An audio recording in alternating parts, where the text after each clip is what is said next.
പ്രിയപ്പെട്ട വിദ്യാർത്ഥികളെ നമസ്കാരം. നമ്മൾ ഇന്ന് ശ്രീനാരായണ ഗുരു ഓപ്പൺ യൂണിവേഴ്സിറ്റിയുടെ MA മലയാളത്തിൻ്റെ 2ാം സെമസ്റ്റർ പ്രാചീന മധ്യകാല കവിതാ സാഹിത്യത്തിലെ ആട്ടക്കഥ എന്ന ഭാഗമാണ് ചർച്ച ചെയ്യുന്നത്.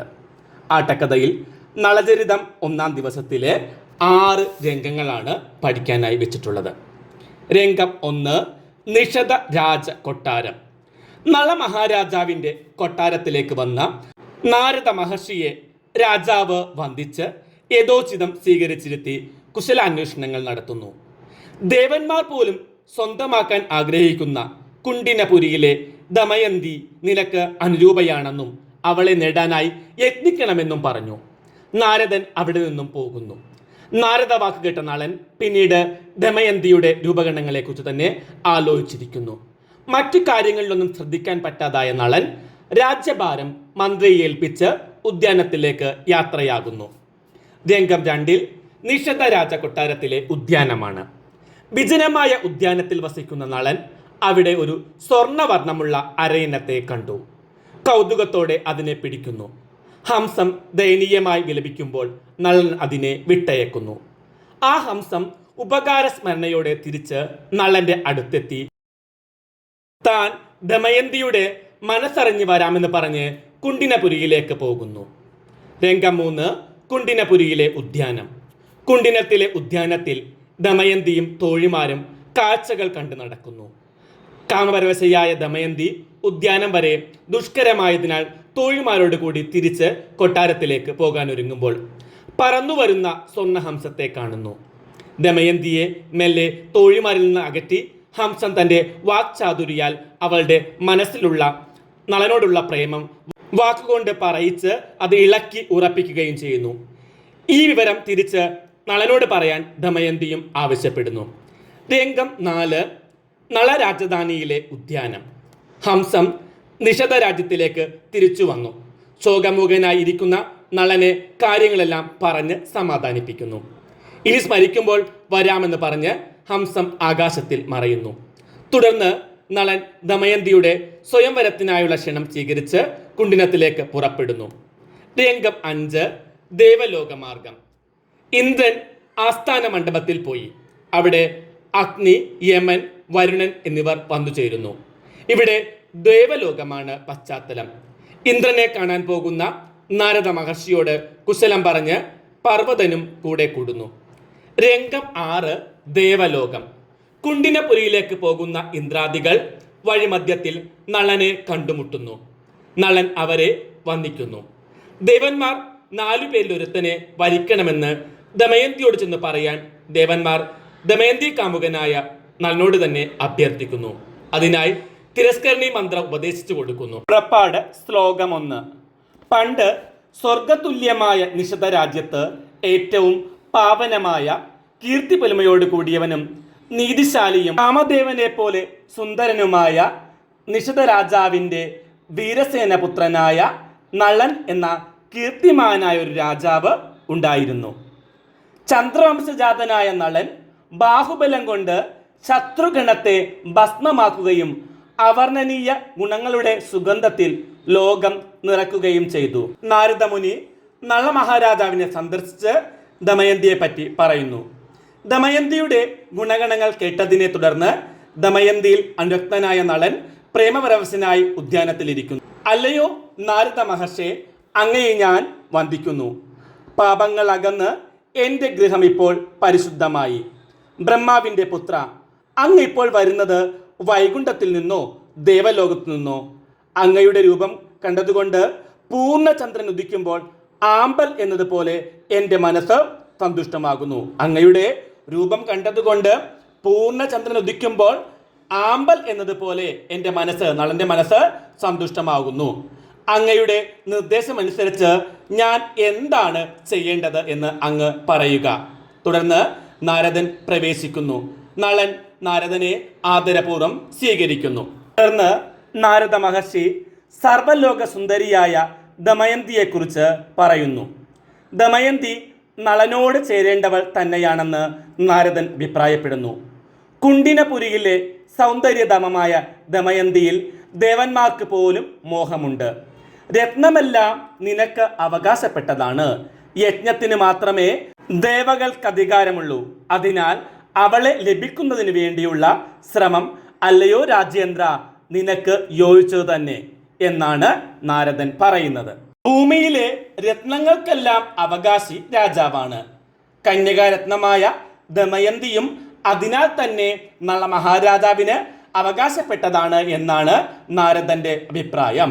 ദേവന്മാർക്ക് യജ്ഞലഭ്യമായ ഹവ്സിന് മാത്രമേ അവകാശമുള്ളൂ. അതുകൊണ്ട് കന്യകാരത്നമായ ദമയന്തിയെ ദേവന്മാർ ആഗ്രഹിക്കുന്നത് ശരിയല്ല എന്നാണ് നാരദന്റെ വാക്കുകളിലൂടെ വ്യക്തമാക്കാൻ ശ്രമിക്കുന്നത്. സുന്ദരിയായ ദമയന്തിയെക്കുറിച്ചുള്ള വാർത്തകൾ പണ്ടേ തന്നെ സഞ്ചാരികളിൽ നിന്നും നളൻ കേട്ടിരുന്നു. ഇപ്പോൾ നാരദന്റെ വാക്കുകൾ കൂടി കേട്ടതോടെ വളരെയധികം ഉത്കണ്ഠിതവും ദുഃഖിതവുമായി തീരുന്നു നളന്റെ മനസ്സ്. കന്യകാരത്നമായ ദമയന്തിയുടെ ഹൃദയത്തിലും തന്നോട് അനുരാഗം ഉദിക്കുകയാണ് ഇനി വേണ്ടതെന്ന് നളൻ ചിന്തിക്കുന്നു. അതിനുള്ള മാർഗമെന്തെന്ന് ആരായുകയാണ് നളൻ. ചന്ദ്രമുഖിയായ ദമയന്തിക്ക് തന്നോട് പ്രേമമുണ്ടാകുന്നതിന് ഇനി എന്താണ് വഴി? ഒരു സ്ത്രീക്ക് ഒരു പുരുഷനിൽ പ്രേമമാകുന്ന താമരയുടെ വിത്ത് പാകണമെങ്കിൽ കാമദേവന്റെ സഹായം അനിവാര്യമാണ്. കാർമേഘം പോലെ തലമുടിയുള്ള അവളോടൊത്തുള്ള വാസമോ അല്ലെങ്കിൽ ഏകാന്തവാസമോ അല്ലാതെ മറ്റൊരു ഗതി തനിക്കില്ല. നളൻ ദമയന്തിയെക്കുറിച്ചുള്ള ചിന്തകളിൽ മുഴുകുന്നു. ആ ചിന്തകളിൽ നിന്ന് മോചനം നേടാൻ സംഗീതം ഉൾപ്പെടെ മറ്റു പലതിനെയും ആശ്രയിക്കുന്നു. കൊട്ടാരത്തിലിരിക്കുമ്പോൾ ദമയന്തിയെക്കുറിച്ചുള്ള വിചാരങ്ങളിൽ നിന്ന് മുക്തി നേടാൻ കഴിയായകയാൽ നളൻ രാജ്യഭാരം മന്ത്രിയെ ഏൽപ്പിച്ച് ഉദ്യാനത്തിലേക്ക് യാത്രയാകുന്നു. നളൻ രാജകൊട്ടാരത്തിലെ ഉദ്യാനത്തിൽ അസ്വസ്ഥനായി ഇരിക്കുന്നു. പൂന്തോട്ടം കാമദേവന്റെ പടവീടായിട്ടാണ് നളന് അനുഭവപ്പെട്ടത്. അതിസമർത്ഥനായ കാമദേവന്റെ പടകുടീരം തന്നെയാണ് ഈ പൂന്തോട്ടം. തടാക തീരത്തുള്ള വൃക്ഷങ്ങൾ ഈ പടപ്പാളയത്തിലെ കൂടാരങ്ങളാണ്. പുഷ്പങ്ങളാകുന്ന ആയുധങ്ങളുടെ തിളക്കം, കുയിൽനാദമാകുന്ന കാഹളധ്വനി, കാറ്റാകുന്ന ഭടന്മാരുടെ ഖവാത്ത് എന്നിവയോടുകൂടിയ കാമദേവന്റെ ഈ പടകുടീരം വിരഹികൾക്ക് വളരെയധികം ഭയമുളവാക്കുന്ന സ്ഥലം തന്നെ എന്ന് നളൻ അഭിപ്രായപ്പെടുന്നു. ഈ സമയത്ത് ഉദ്യാനത്തിൽ ഒരു സ്വർണ്ണ നിറമുള്ള അരയന്നം ഉറങ്ങുന്നത് നളൻ കാണുന്നു. രൂപഭംഗിയിൽ ആകൃഷ്ടനായ നളൻ ആ ഹംസത്തെ പിടിക്കുന്നു. തുടർന്ന് ഹംസം വിലപിക്കുന്നു. സ്വർണത്തിൻ്റെയും രത്നത്തിൻ്റെയും കാന്തി വഹിക്കുന്ന എൻ്റെ ചിറക് കണ്ട് കൊതി തോന്നിയാണ് അങ്ങനെ പിടിച്ചതെങ്കിൽ ഈ ചിറക് കൊണ്ട് ധനികനായിക്കൊള്ളൂ എന്ന് ഹംസം പരിഹസിക്കുന്നു. സ്വർണത്തിൻ്റെയും രത്നത്തിൻ്റെയും കാന്തി വഹിക്കുന്ന എൻ്റെ ചിറക് കൊണ്ട് കൊതി തോന്നിയാണ് അങ്ങനെ പിടിച്ചതെങ്കിൽ ഈ ചിറക് കൊണ്ട് ധനികനായിക്കൊള്ളൂ എന്ന് നളനെ പരിഹസിക്കുകയാണ് ഹംസം. കനകമയമായ ചിറകുള്ളതിനാലാണല്ലോ തനിക്ക് ആപത്ത് പിണഞ്ഞത്. തൻ്റെ ഗുണാധിക്യമാണ് വലിയൊരു ദോഷം വരുത്തിവെച്ചതെന്നും ഹംസത്തിൻ്റെ വാക്കുകളിൽ നിന്ന് മനസ്സിലാകുന്നു. ഗുണവും അനവധി ദോഷമായതു എന്നാണ് ഹംസം പറയുന്നത്.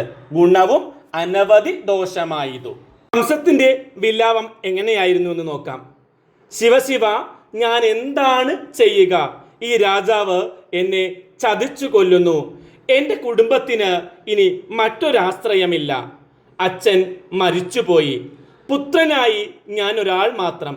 അമ്മയുടെ അവസ്ഥ ഇങ്ങനെയായി. കൂടാതെ എൻ്റെ പത്നി പ്രസവിച്ചിട്ട് അധികകാലമായില്ല. വിരഹിണിയായ അവൾ ജീവൻ വെടിയും. എൻ്റെ കുലം തന്നെ അവസാനിച്ചു പോകും. ചെറിയ പിഴ പോലും ചെയ്യാത്ത എന്നെ കൊന്നാൽ അങ്ങേക്ക് പാപമുണ്ടാകും. മനസ്സിന് സന്തോഷം നൽകുന്ന എൻ്റെ ചിറക് കനകവർണ്ണമാണ്. ഇതുകൊണ്ട് നീ ധനികനാവുക.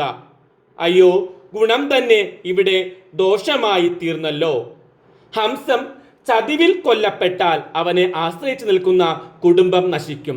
ഹംസത്തിൻ്റെ വംശപരമ്പര നശിക്കുന്നതിൻ്റെ പാപം രാജാവിനേൽക്കും. ധർമ്മക്ഷയം ഫലം. നീ വിലപിക്കേണ്ടതില്ല. നിന്നോട് എനിക്ക് ഒട്ടും വിരോധമില്ല. സുന്ദരനും കണ്ടാൽ ആരും മോഹിച്ചു പോകുന്നവനുമായ നിന്നിൽ സ്നേഹമുള്ളതാണ്. ഞാൻ ദ്രോഹം ചെയ്യുകയില്ല. സങ്കടപ്പെടേണ്ട, നിന്റെ ഇഷ്ടം പോലെ നീ പറന്നുപോയിക്കൊള്ളുക എന്ന് നളൻ ഹംസത്തോട് പറയുന്നു. ഹംസവിലാപം കേട്ട് മനസ്സലിഞ്ഞ നളൻ അതിനെ വിട്ടയച്ചതിനെ തുടർന്ന് പ്രത്യുപകാരം ചെയ്യാനായി ഹംസം സൗന്ദര്യധാമമായ ദമയന്തി നളന് സർവദാ അനുയോജ്യമാണെന്ന് അഭിപ്രായപ്പെട്ട ശേഷം അവളുടെ സൂക്ഷ്മവിശേഷം വർണ്ണിക്കുന്നു. കാമവതിയും രൂപഗുണമുള്ളവളും സൽസ്വഭാവമുള്ളവളും ലക്ഷ്മി ദേവിയേക്കാൾ കുറവില്ലാത്തവളും ദേവസുന്ദരിമാരുടെ അഹങ്കാരം ഇല്ലാതാക്കുന്നവളുമായ ദമയന്തിയെ നിന്റെ കാമിനിയാക്കുന്നതിന്റെ ചുമതല എനിക്കാണ്. തന്നിൽ അനുരാഗിയായ ഇന്ദ്രനെ പോലും വെടിഞ്ഞ് അവൾ നിന്റെ അനുരാഗിണിയാവുമെന്ന് ഹംസം നളനോട് പറയുന്നു. മിന്നൽ കുടിയിറങ്ങി മഞ്ഞിലേ വരികയോ, വിധുമണ്ഡലമിറങ്ങി ക്ഷിതിയിലേ പോരുകയോ, സ്വർണവർണ്ണമാ മന്നം പറന്നിങ്ങു വരികയോ, കണ്ണുകൾക്കിതു നല്ല പീയൂഷതരികയോ. വിദർഭ രാജധാനിയിലേക്ക് ഉദ്യാനത്തിലേക്ക് സുവർണഹംസം പറന്നിറങ്ങുന്നത് ദമയന്തി കാണുന്നതാണ് സന്ദർഭം. ദൂരക്കാഴ്ചയിൽ മിന്നൽ കൊടിയായും കുറെ കൂടി അടുക്കവേ ചന്ദ്രബിംബമായും അടുത്തെത്തിയപ്പോൾ സ്വർണഹംസമായും സൂക്ഷിച്ചു നോക്കിയപ്പോൾ വർണ്ണഭംഗി ആസ്വദിച്ച ശേഷം അമൃതധാരയായും ദമയന്തി സന്ദേഹിക്കുന്നു. ഹംസത്തിൻ്റെ വർണ്ണഭംഗി മാത്രമല്ല, നളദമയന്തിമാർക്ക് ഭാവിയിൽ വരാനിരിക്കുന്ന സന്തോഷപൂർണമായ ജീവിതം കൂടി സൂചിപ്പിക്കാൻ കവിക്കിവിടെ സാധിച്ചിട്ടുണ്ട്. അവരുടെ ജീവിതാഭിലാഷത്തെ പൂർത്തീകരിക്കുന്നത് ഹംസത്തിൻ്റെ ആഗമനമാണ്. നളദമയന്തിമാരുടെ ജീവിതത്തിൻ്റെ ചന്ദ്രോദയവും സുവർണപ്രഭ വീശുന്ന മിന്നൽ പിണരും ദുഃഖങ്ങളെല്ലാം അകറ്റുന്ന അമൃതപ്രവാഹവുമായി മാറുന്നത് കനകഹംസമാണ്. അതിനാൽ ഹംസത്തിൻ്റെ വർണ്ണനയ്ക്ക് ഉണ്ണായി വാര്യർ ഉപയോഗിച്ചിരിക്കുന്ന പദങ്ങൾ കാവ്യസന്ദർഭത്തെ ഔചിത്യഭാസുരവും ആലോചനാമൃതവുമാക്കുന്നുണ്ട്. ഹംസത്തിൻ്റെ വർണ്ണഭംഗിയിൽ ആകൃഷ്ടയായ ദമയന്തി അതിനെ പിടികൂടാനൊരുങ്ങുന്നു. സൂത്രത്തിൽ ദമയന്തിയെ തോഴിമാരിൽ നിന്ന് അകറ്റിയ ശേഷം ഹംസം പറയുന്നു, നിനക്ക് യൗവനാരംഭമായിട്ടും ബാലചാബല്യത്തിന് കുറവ് വന്നിട്ടില്ല. ഒരു പക്ഷിയുടെ പിന്നാലെ ഓടുന്ന നിന്റെ ഈ അവിവേകം കണ്ടാൽ അറിവുള്ളവർ പരിഹസിച്ചു ചിരിക്കും. ഈ വിധം ചാബല്യം ശരിയല്ലെന്ന് ചിലർ ദുഷിക്കും.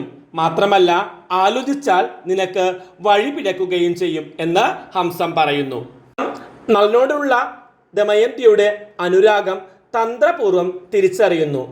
സത്യം തുറന്നു പറഞ്ഞതിൽ സന്തുഷ്ടനായ ഹംസം ദമയന്തിയുടെ തെരഞ്ഞെടുപ്പ് തെറ്റിയിട്ടില്ലെന്ന് അഭിനന്ദിക്കുന്നു.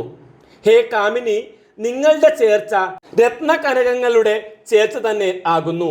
വിഷ്ണു ലക്ഷ്മിക്ക്, ചന്ദ്രൻ രാത്രിക്ക്, ശിവൻ പാർവതിക്ക് എന്ന പോലെ നളൻ നിനക്ക് ചേരുമെന്നാണ് ഹംസത്തിന്റെ അഭിപ്രായം.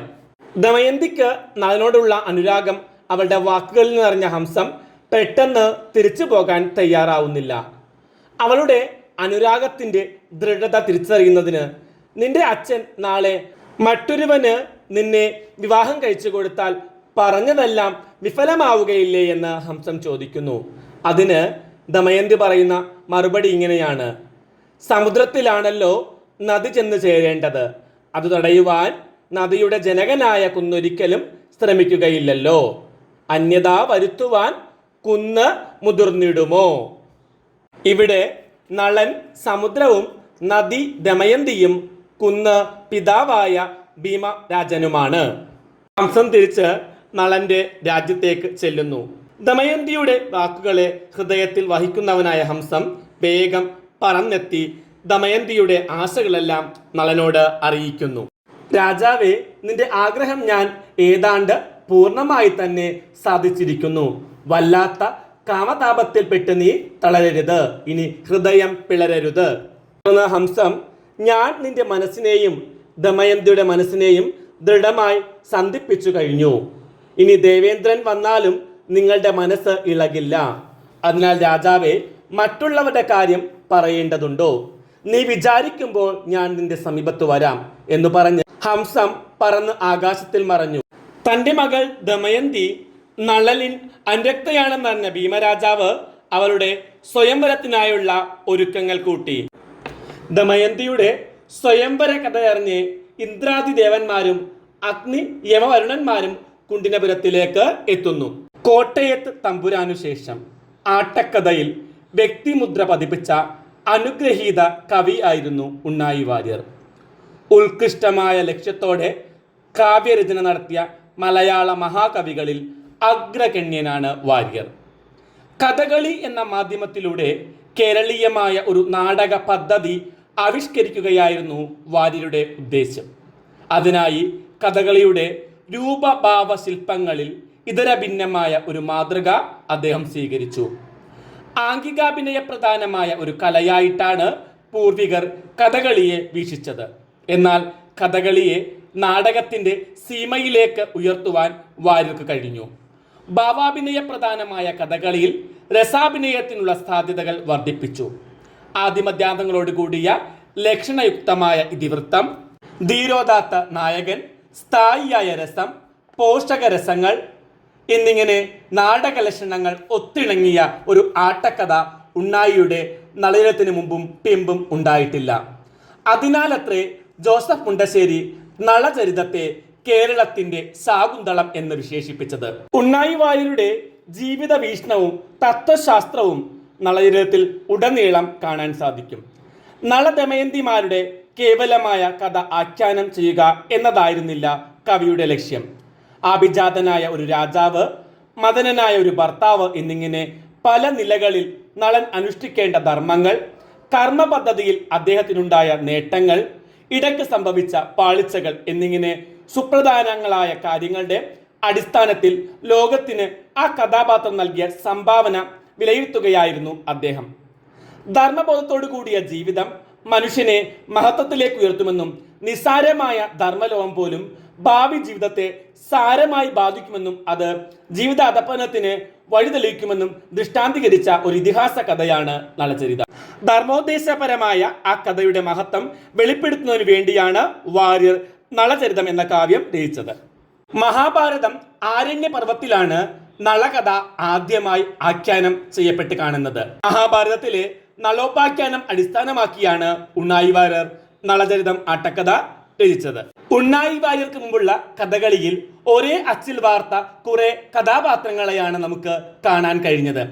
ഓരോ വിഭാഗത്തിനും വേഷങ്ങളിലുള്ള ഐക്യരൂപം സ്വഭാവത്തിലും പ്രവൃത്തികളിലും കണ്ടുവന്നിരുന്നു. ഈ യാന്ത്രികത്വം മാറ്റി ഓരോ കഥാപാത്രത്തിനും വെവ്വേറെ ചൈതന്യവും തൻ്റെടവും ആദ്യമായി നൽകിയത് ഉണ്ണായി വാര്യരാണ്.